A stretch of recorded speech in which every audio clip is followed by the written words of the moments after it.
Welcome to my channel, and let us look at this interesting question. Solve the equation root of x plus 5 is equal to 5 minus root of x.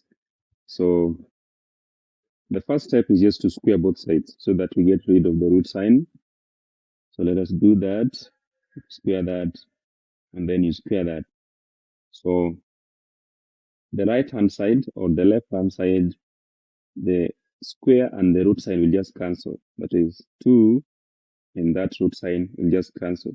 But for the right hand side, we are going to either expand manually or just use one of the quadratic identities to write this.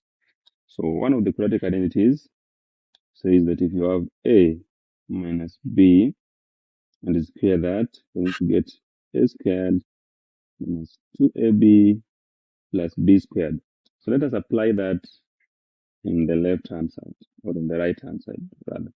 So you're going to have x plus 5 is equal to, a in this case is 5. So 5 squared is 25 minus 2ab. That is 2 times 5 times root of x. That will be 10 root of x plus b squared. That is plus root of x squared, which will just be x.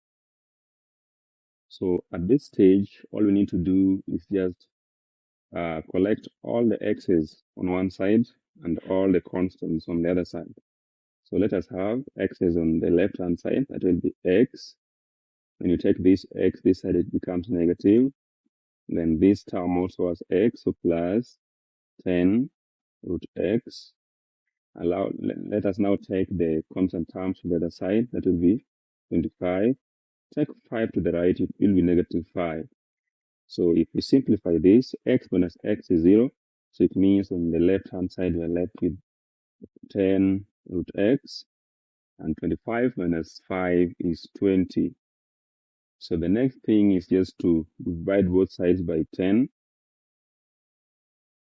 so that we get root x being equal to 2. So to get rid of the root sign, we just square both sides. And root x squared is just x, and 2 squared is just 4. Thank you for watching. Kindly like, share, and don't forget to subscribe.